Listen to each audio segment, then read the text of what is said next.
Hello friends, આપણે previous યુનિટમાં કેટલાક એન્વાયરમેન્ટલ ડેઝ વિશે ભણ્યા હતા. આમાં આપણે શું કરવાની છે? Environmental quiz. પર્યાવરણીય પ્રશ્નો. ફર્સ્ટ ક્વેશ્ચન છે, the movement started by the people of Uttarakhand in the year 1917 to protect the trees from being felled is called. એક ચળવળ શરૂ થઈ. મૂવમેન્ટ એટલે કે ચળવળ, આંદોલન. MOMENT મોમેન્ટ, આંદોલન. એક મૂવમેન્ટ બરાબર એ ક્યારે શરૂ થઈ હતી? 1970 માં. કયા સ્ટેટમાં? ઉત્તરાખંડ. ઉત્તરાખંડમાં 1970 માં 1970 માં એક મૂવમેન્ટ સ્ટાર્ટ થઈ હતી. શેના માટે? તો કે વૃક્ષોને કપાતા બચાવવા માટે. વૃક્ષો છે બરાબર, એને કપાતા બચાવવા માટે એક મૂવમેન્ટ સ્ટાર્ટ થઈ 1970 માં. એને નામ શું છે? તો ઓપ્શન નંબર એ છે ચિપકો મૂવમેન્ટ. ચિપકો મૂવમેન્ટ એટલે કે ચળવળ. Forest movement. Forest movement, forest એટલે શું? વન. વન ચળવળ. અને ગ્રીન મૂવમેન્ટ એટલે કે લીલી ચળવળ. 1970 માં 1970 માં ઉત્તરાખંડમાં ટ્રીઝને કપાતા બચાવવા માટે એક મૂવમેન્ટ શરૂ કરવામાં આવેલું. એનું નામ હતું Chipko movement. Option number A. શું છે ઓપ્શન નંબર એમાં? ચિપકો મૂવમેન્ટ. ક્યારે શરૂ કરવામાં આવેલી? 1970 માં. શેના માટે? ઉત્તરાખંડ નામના સ્ટેટમાં વૃક્ષોને કપાતા બચાવવા માટે. શું કરવામાં આવેલું મૂવમેન્ટમાં ખબર છે તમને? આ મૂવમેન્ટમાં કેટલાક લોકો ઝાડને, વૃક્ષને કાપવા માટે આવેલા. તો ગામના લોકો એ ટ્રીને ચીપકી જાય છે. ચીપકી જાય છે અને કહે છે કે પહેલા તમારી જે કુહાડી છે અમારી ઉપર ચલાવો, પછી તમે આ વૃક્ષને કાપી શકો. ચીપકી જાય છે એટલે આ મૂવમેન્ટનું નામ ચિપકો મૂવમેન્ટ રાખવામાં આવ્યું. ઓપ્શન નંબર એ ચિપકો મૂવમેન્ટ. ક્યારે? 1970 માં. કયા સ્ટેટમાં? ઉત્તરાખંડમાં. શેના માટે? ટ્રીઝને જે કાપે છે લોકો એને રોકવા માટે. Next question. What is the color of bin used for biodegradable waste? Biodegradable waste એટલે કે વિઘટનક્ષમ કચરો. BIODEGRADABLE વિઘટનક્ષમ કચરા માટે ઉપયોગમાં લેવાતા ડબ્બાનો રંગ કેવો છે? બિન એટલે કે ડબ્બો. કચરા હોય છે, વેસ્ટ છે બરાબર, એ અલગ અલગ પ્રકારના હોય. એમાં એક છે બાયોડિગ્રેડેબલ વેસ્ટ, મતલબ કે વિઘટન થઈ શકે તેવો કચરો. એટલે કે શું? શાકભાજી છે, ફળ છે, તો એનું વિઘટન થઈ શકે. એક પૈડું એની કઈક પ્રક્રિયા થાય, ફુગાઈ જાય, વાસ આવે, એવું બધું થાય. પણ પ્લાસ્ટિકમાં આવું થાય નહીં. તો જેમાં બાયોડિગ્રેડેબલ એટલે કે વિઘટનની પ્રોસેસ થતી હોય એવા કચરા માટે ડબ્બામાં કેવા કલરનો ડબ્બાનો રંગ હોય? તો પહેલો ઓપ્શન છે યલો, પીળો, પછી છે રેડ એન્ડ ગ્રીન. ગ્રીન. તો ઓપ્શન શું છે? સી. ગ્રીન કલરનો જે ડબ્બો છે એ વિઘટનક્ષમ કચરા માટે ઉપયોગમાં લઈ શકાય છે. વિઘટનક્ષમ કચરો એટલે કે biodegradable waste. BIODEGRADABLE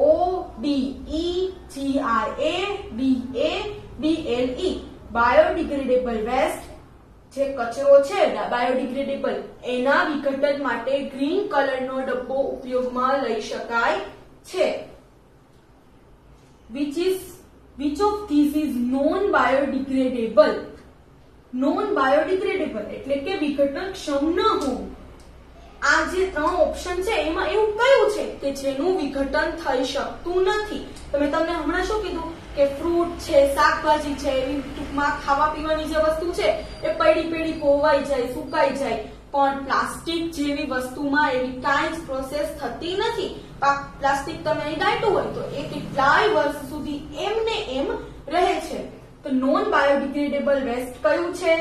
left over food, બચેલો ખોરાક. બચેલો ખોરાકનું વિઘટન થાય નહીં, કોવાય છે નહીં, થોડોક ટાઈમ એમને પડ્યો રહે તો આપણને બધાને વાસ આવશે. પછી છે પ્લાસ્ટિક એન્ડ છે ફ્રૂટ પીલ્સ, ફળની છાલ.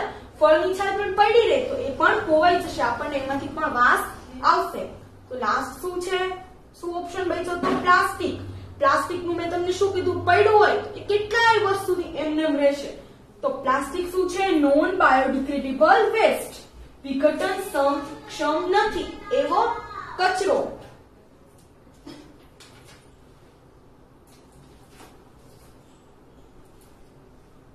પછી છે next sanitary landfill is associated with સ્વચ્છતા જમીન ભરણના કચરાના નિકાલ સાથે સંકળાયેલ છે. જમીનનું સ્વચ્છતા થાય એના નિકાલ સાથે કચરાના નિકાલ સાથે શું સંકળાયેલું છે? Waste disposal. આપણે ત્રણે ત્રણ ઓપ્શન જોઈએ. ક્વોલિટી કંટ્રોલ, ગુણવત્તા નિયંત્રણ, જમીન ભારણનું સ્વચ્છતાનું જમીન સ્વચ્છ થાય એના માટે શું આવે? કચરો નિકાલ. તો ક્વોલિટી કંટ્રોલ, ગુણવત્તા નિયંત્રણ આવે નહીં. નોઇઝ કંટ્રોલ, જમીન સ્વચ્છ થાય એના માટે નોઇઝનું એટલે કે અવાજ નિયંત્રણનું કાંઈ જ કામ નથી. તો લાસ્ટ ઓપ્શન શું બચ્યો? વેસ્ટ ડિસ્પોઝલ, કચરો નિકાલ. વેસ્ટ એટલે કચરો અને ડિસ્પોઝલ એટલે નિકાલ. સેનેટરી એટલે સ્વચ્છતા. સ્વચ્છતા લેન્ડફિલ, જમીન ભરણના કચરાના નિકાલ સાથે સંકળાયેલું શું છે? Waste disposal. Who wrote the book Tiger Tiger? Tiger Tiger નામની એક બુક કોણે લખી હતી? એક બુક છે ટાઈગર ટાઈગર. એ બુક કોણે લખી હતી? Option number A Kailash Sankhala, option B Padma Desai, option number C Jasdev Bhatia. તો આ બુક કોણે લખી હતી? બોક્સમાં શું છે આન્સરમાં? Option A. ઓપ્શન એ માં કોણ છે? કૈલાસ સાંખલા. કૈલાસ સાંખલાએ કઈ બુક લખી હતી? Tiger tiger. ટાઈગર ટાઈગર નામની બુક કોણે લખેલી? કૈલાસ સંખાલા. કૈલાસ સંખાલાએ ટાઈગર ટાઈગર નામની બુક લખેલી. Next,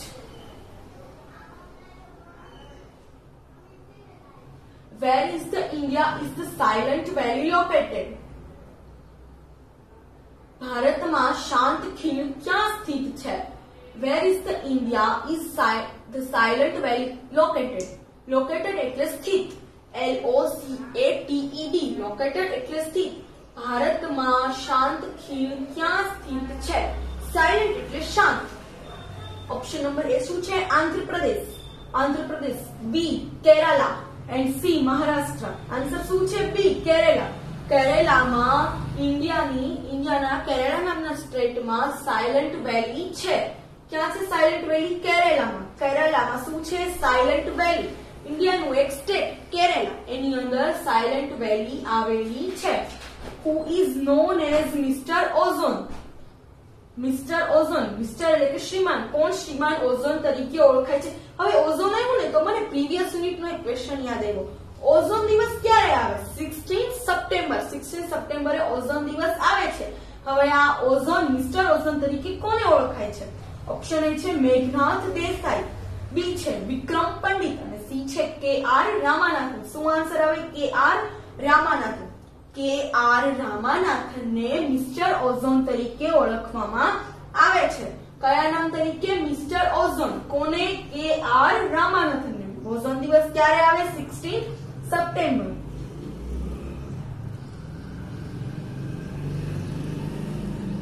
Which gas is mainly responsible for the greenhouse effect? કયો ગેસ ગ્રીનહાઉસ ઇફેક્ટ માટે મુખ્યત્વે જવાબદાર છે? મેઇનલી એટલે કે મુખ્યત્વે, ગેસ એટલે કે વાયુ. અલગ અલગ ટાઈપના બધા ગેસીસ હોય, એમાં કયો ગેસ છે કે જે ગ્રીનહાઉસ ઇફેક્ટ માટે જવાબદાર છે? કાર્બન ડાયોક્સાઇડ, કાર્બન મોનોક્સાઇડ કે sulphur dioxide? Carbon dioxide, carbon monoxide કે સલ્ફર ડાયોક્સાઇડ? શું આન્સર આવશે? એ કાર્બન ડાયોક્સાઇડ. કાર્બન ડાયોક્સાઇડ જે છે એ ગ્રીનહાઉસ ઇફેક્ટ માટે મુખ્યત્વે જવાબદાર છે. કાર્બન ડાયોક્સાઇડ કઈ ઇફેક્ટ માટે? Green house effect. કયો gas? Carbon dioxide. Who said Earth has enough for everyone's need but not enough for everyone's greed? કોણે કહ્યું? Who said? કોણે કહ્યું? Who એટલે કોણે? Earth has, પૃથ્વી દરેકની જરૂરિયાત માટે પૂરતી છે પરંતુ દરેકના લોભ માટે પૂરતી નથી. આપણને જેટલી જરૂર હોય એટલું આપણે પૃથ્વી માટે વપરાય, પણ આપણે પછી લોભ કરાય નહીં. ગ્રીડ એટલે કે લોભ. આવું કોણે કહ્યું હતું? મહાત્મા ગાંધી, વિનોબા ભાવે કે જયપ્રકાશ નારાયણ? આવું ઓપ્શન નંબર એ મહાત્મા ગાંધીએ કહ્યું હતું. શું કહ્યું હતું મહાત્મા ગાંધીએ? તો કે પૃથ્વી દરેકની જરૂરિયાત માટે બરાબર છે પણ દરેકના લોભ માટે પૂરતી નથી.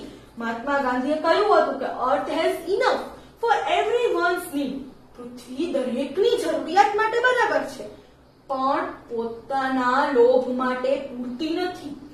Earth has enough for everyone's need but not enough for everyone's greed. જરૂર હોય એટલું વાપરવાનું, બગાડ કરવાનો નહીં. આવું કોણે કહેલું? મહાત્મા ગાંધીએ. Who created the rock garden at Chandigarh from waste material? ચંદીગઢમાંથી કચરાના માલમાંથી રોક ગાર્ડન કોણે બનાવ્યું? ચંદીગઢમાં એક ગાર્ડન છે જે કચરામાંથી બનાવેલું છે, એને નામ આપ્યું છે રોક ગાર્ડન. શું નામ આપ્યું છે? રોક ગાર્ડન. ક્યાં આવ્યું છે? ચંદીગઢ. ચંદીગઢમાં જે રોક ગાર્ડન છે એ કોણે બનાવ્યું હતું? ચલો આપણે ઓપ્શન જોઈએ. શિવ નાડર, પછી છે ધ્યાનચંદ અને ઓપ્શન નંબર સી છે નેકચંદ. આન્સર શું છે? નેકચંદ. નેકચંદે ચંદીગઢમાં બનાવ્યું હતું શું? રોક ગાર્ડન. શેમાંથી? કચરાના માલમાંથી. આપણે એક વખત ફરીથી બધા જ ક્વેશ્ચન રિપીટ કરીએ.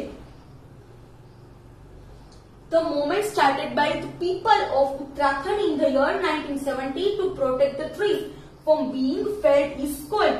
1970 માં ઉત્તરાખંડમાં એક ચળવળ શરૂ કરવામાં આવેલી વૃક્ષોને બચાવવા માટે. એને શું કહેવાય? ચિપકો મૂવમેન્ટ. ચિપકો મૂવમેન્ટ ક્યારે શરૂ કરવામાં આવેલી? 1970 માં. ક્યાં? ઉત્તરાખંડમાં. Question number 2. What is the color of bin used for biodegradable waste? વિઘટનક્ષમ કચરા માટે ઉપયોગમાં લેવાતા ડબ્બાનો રંગ ગ્રીન હોય છે. કેવો રંગ હોય છે? Green.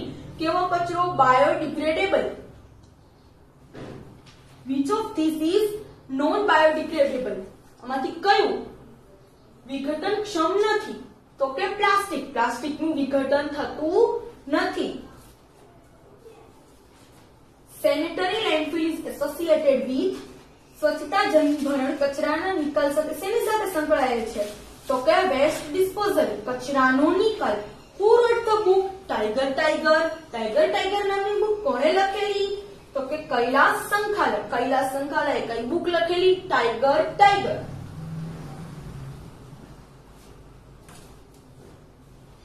Where is the India is the Silent Valley located? ભારતમાં શાંત ખીણ ક્યાં આવેલી છે? કેરાલા. કેરાલામાં શું આવેલું છે? સાયલન્ટ વેલી. સાયલન્ટ વેલી ક્યાં? કેરાલામાં. Who is known as Mr. Ozone? Mister ozone તરીકે કોણ ઓળખાય છે? કે આર રામાનંદન. કે આર રામાનંદન મિસ્ટર ઓઝોન તરીકે ઓળખાય છે. ઓઝોન દિવસ ક્યારે આવે? 16 September. Which gas is mainly responsible for the greenhouse effect? એક ગેસ છે જે ગ્રીનહાઉસ ઇફેક્ટ એટલે કે અસર માટે જાણીતો છે. એ ગેસ કયો છે? Carbon dioxide. Who said Earth has enough for everyone's need but not enough for everyone's greed? કોણે કીધું કે પૃથ્વી દરેકની જરૂરિયાત માટે પૂરતી છે પણ લોભ માટે પૂરતી નથી? મહાત્મા ગાંધીએ. And next and last question. Who created the rock garden at Chandigarh from waste material? ચંદીગઢમાંથી કચરાના માલમાંથી રોક ગાર્ડન કોણે બનાવ્યું? નેકચંદે. ક્યાં? ચંદીગઢમાં. ગાર્ડનનું નામ શું હતું? રોક ગાર્ડન. અને શેમાંથી બનાવ્યું હતું? કચરાના માલમાંથી. Thank you.